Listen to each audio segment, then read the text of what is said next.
All right, everybody. So what we're going to do is we're going to talk about the interwar years. When I refer to the interwar years, what I'm referring to is the time period between World War One and World War Two. And as you guys might have guessed, this entire period is characterized by something called totalitarianism, which is the unit we are discussing in class. So what I'm going to do is I'm going to run through this lecture. I'm going to teach you a little bit about what totalitarianism is, what's the difference between fascism, communism, dictatorships. There's a lot of different terminologies in there that you need to be aware of, especially before we start talking about all the different contexts that go into how these different dictatorships and totalitarian states are different. So, totalitarianism is where society is completely controlled by the state. That means that the state, capital S, in this case, the government, is going to be completely controlling everything about your life, down to your day to day, how you get food, how you interact with other people, everything. That's totalitarianism. So, it's kind of a bit of a difficult definition to get into because there are a lot of unique forms of government that show up after World War One.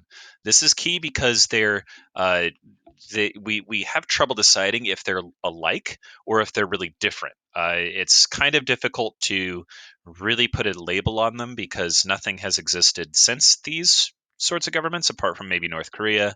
But there's a lot of little individual parts of them that make them a little different from each other. So I'm going to refer to all of these different governments as totalitarian governments. We're going to talk about how they're both similar and different.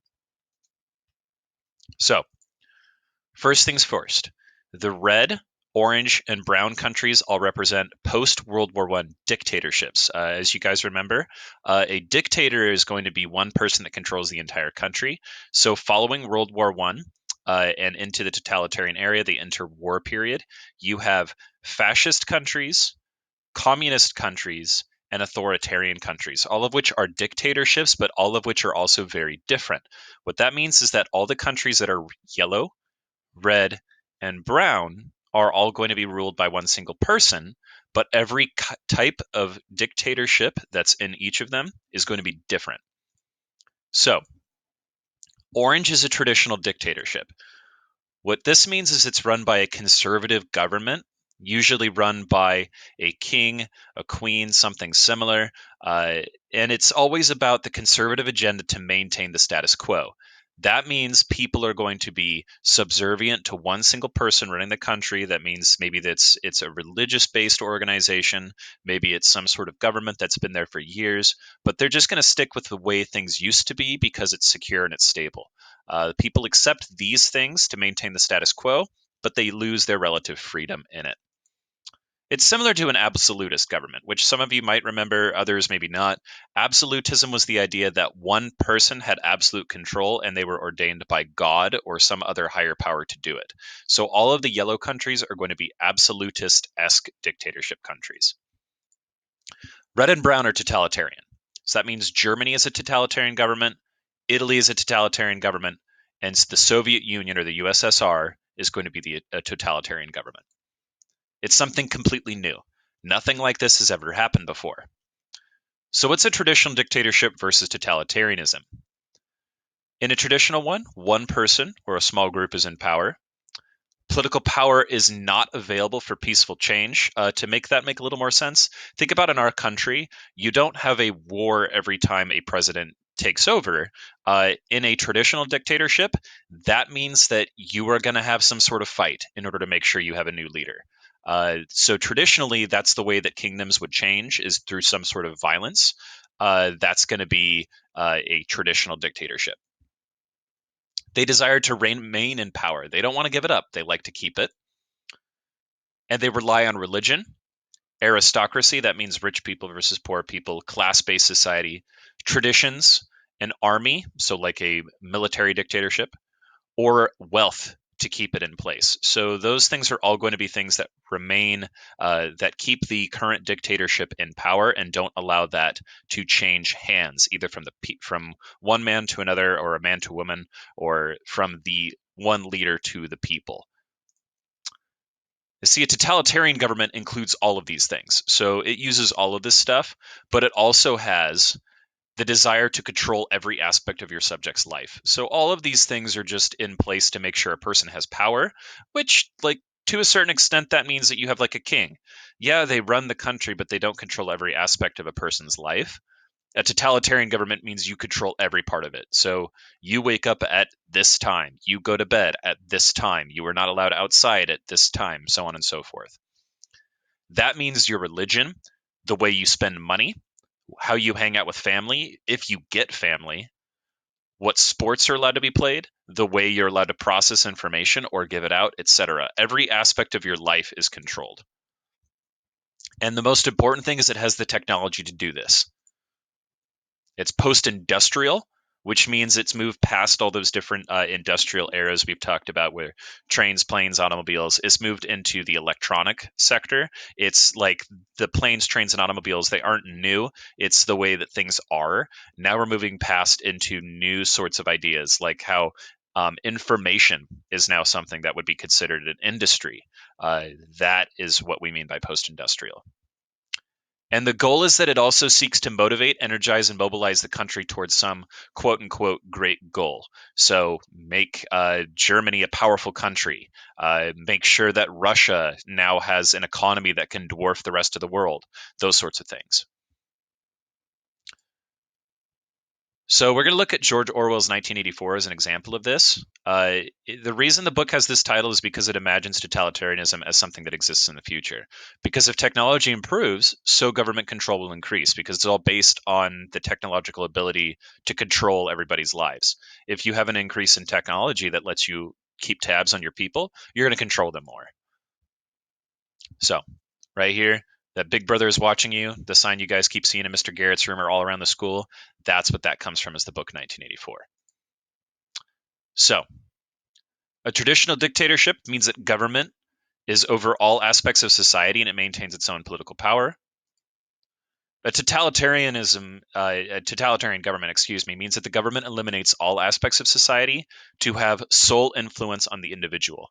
That means that the only thing that exists in society is the government.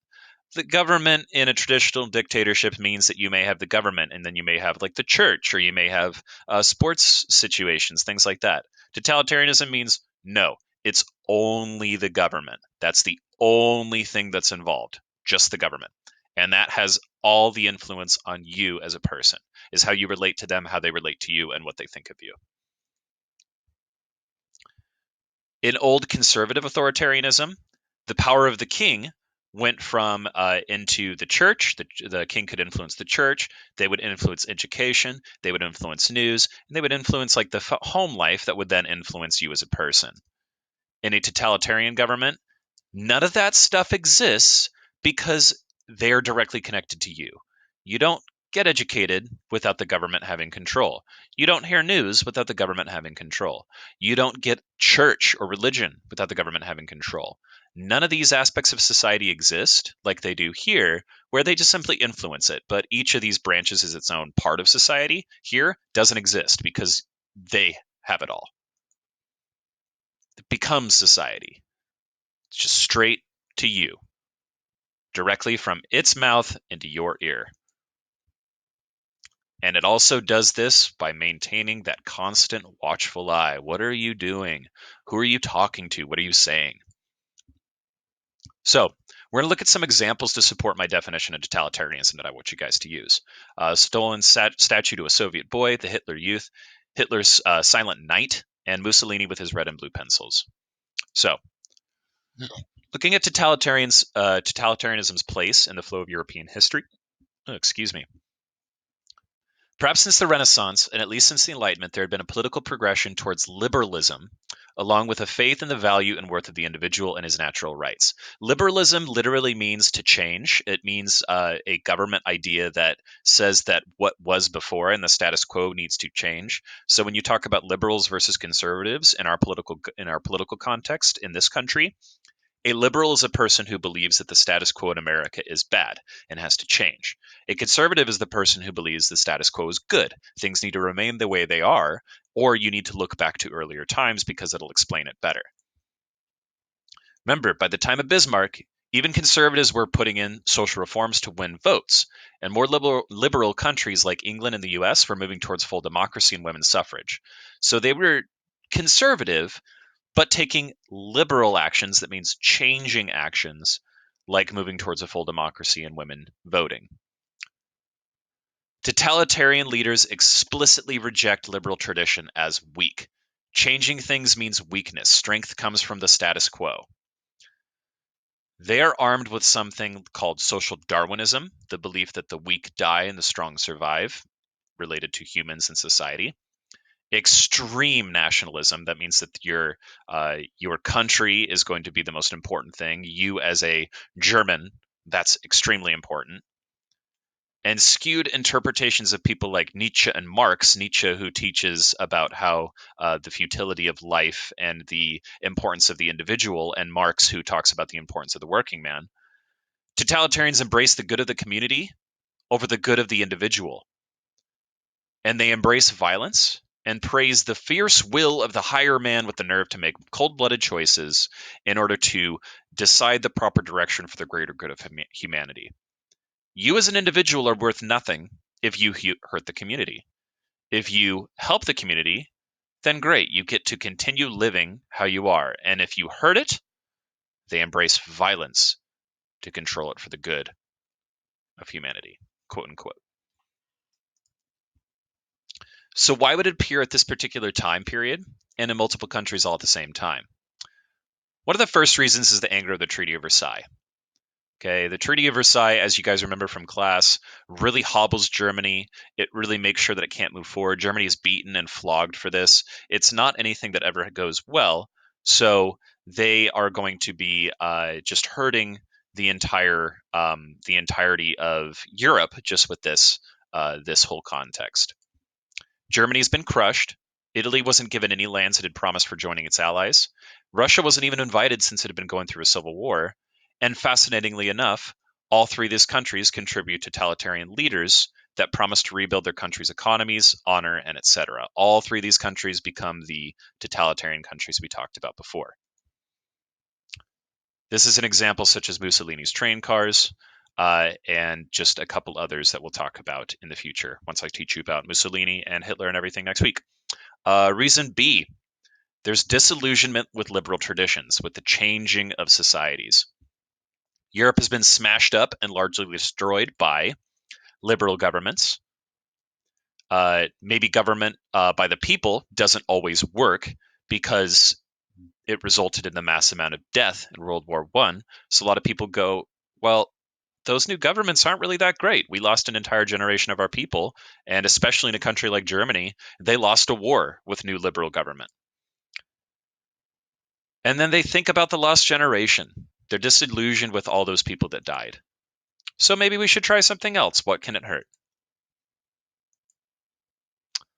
Reason C, poverty is equal to desperation. When you can't feed your children, you're looking for something that can get you out of that context. The extreme poverty in Europe after World War I left people desperate for some sort of hope. People were willing to give up freedom for their security. For example, Franklin Delano Roosevelt, in the American aftermath during the Great Depression, said that people have grown tired of unemployment and insecurity. Finally, in desperation, they chose to sacrifice liberty in the hope of getting something to eat. When you're starving to death, you don't care about your right to vote. You care about whether or not you can feed your children. Poverty is a gigantic motivator for people dealing with contexts that they don't really like. It makes them accept things that normally they would look at and say, "Oh, this is kind of messed up. I don't like this." In 1929, just as some of the European countries began to recover after World War I, the Great Depression hit it. It was a worldwide depression. And FDR is going to be one of those people that helps bring it out, but he saw very plainly that when people are desperate, they're willing to accept changes to their day-to-day lives.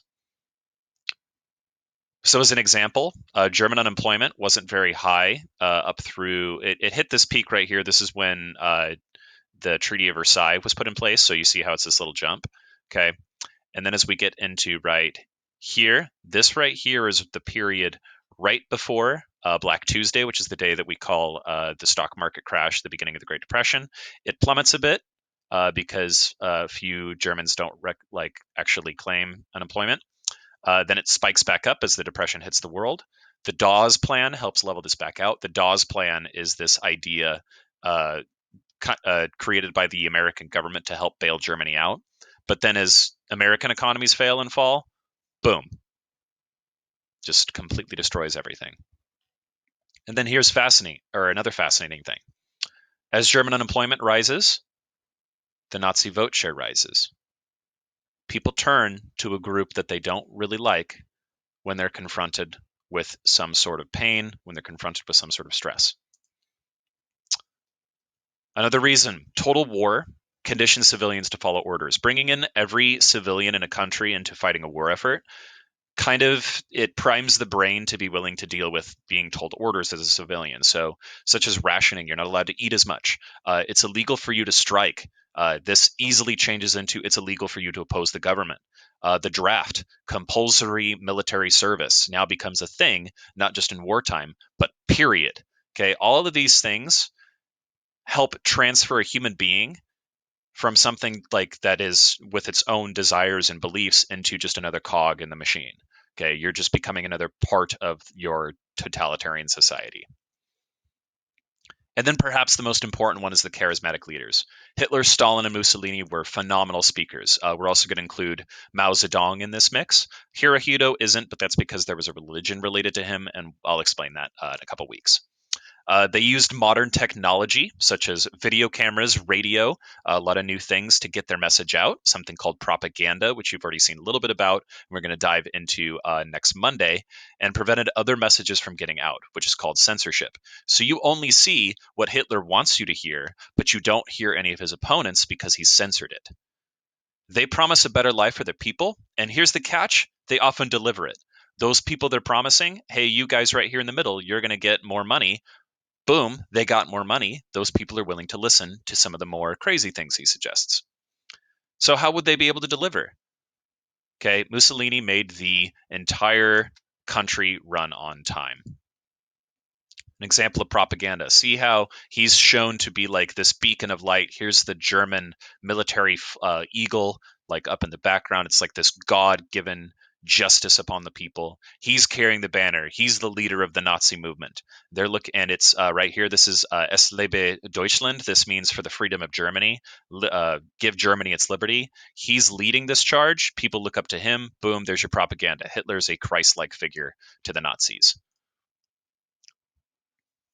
Okay. Again, Adolf Hitler also sets up something called the Hitler Youth, where he would have like I guess a good way to put this is like a summer camp program where you would go and attend these camps as a Hitler Youth member and learn all the different messages. You'd read Mein Kampf, you'd be inducted into like a junior Nazi, all those things, and then you would go from your summer camp to your school where people would look at you and see your new military poise and your ability to speak so charismatically like Adolf Hitler. It spreads admiration for the man, even though the man is detestable.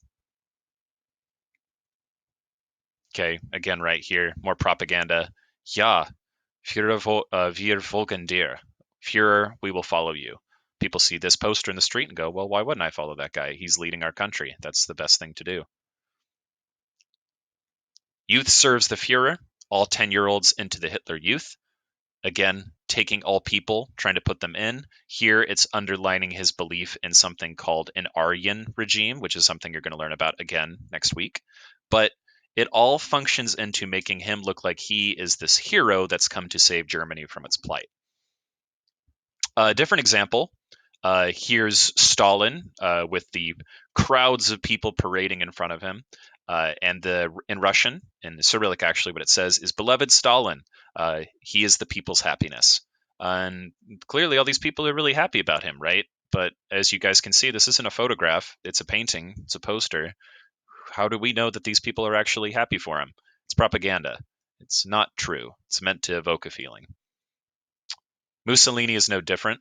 Oh, I keep skipping thinking I put text in here.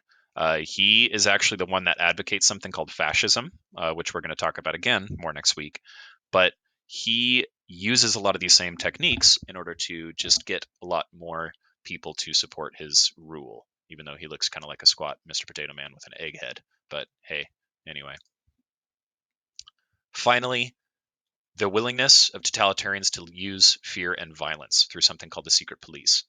If you don't obey Hitler's commands, if you start informing on other people, if you start trying to undermine his rule, you might get visited by the Gestapo, which are going to be his secret police that would go and carry out executions, torture, imprisonment. And then in Italy, there's going to be Mussolini's black shirts. The same thing applies across all these totalitarian governments.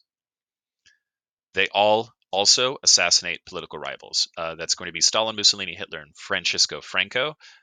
We don't talk about him too much because it's not as important in our standards, but Francisco Franco is going to be another one of these totalitarian leaders. They also have the power of new technology behind them, such as radio, television, telephone lines, and more powerful weapons that support their government of fear and violence. They also have transportation, such as controlling all of the car production. The popular car, the Volkswagen Beetle, is actually a car commissioned for the German people by Adolf Hitler. So they control these new technologies, and people view them as beneficial. So, why is there a controversy about the term totalitarian? It's because red and brown aren't the same. Red is fascism, whereas brown is communism. Both of those are very different things. A fascist government and a communist government have a lot of similarities, such as a charismatic leader, a secret police, propaganda and censorship, one party. In this case, you've got the fascist party, and here the communist party. They have a vision for a perfect society. They reject primacy of the individual or democracy. That means that your ability to vote does not matter to them. They're militaristic, and here's the final fun similarity. They both hate each other. Fascists hate communists. Communists hate fascists, even though they're basically the same thing. But here's a couple key differences. Fascists are 100% racist. They are almost always based on some sort of racial hatred at some sort of group, and they're nationalistic as well. It's the German that's important here. Germany is the best country. Excuse me. Germany beats everything else. That's the prime characteristic of fascism, totalitarianism. Whereas in communism, they eliminate all social classes. Fascism, you have people that are raised up above each other. Communism, we're all the same, comrade. They don't believe in God. A lot of times, a fascist government will claim some sort of religion to give them power, and the government will run the economy in addition to society. So, there's your differences between fascism and communism. So, that's going to cover it on just our introduction to totalitarianism. So, you've got a little bit more information. Comment on this to let me know how well it sounded, if you can understand it. If I went too fast, anything like that, you should be able to play and replay it. I'm going to include one question in addition to this that you'll have to answer. You can use your notes or just go back through the PowerPoint. If you need to, just pause, restart the video. But that is going to do that. So thanks for listening, guys. Have a good day.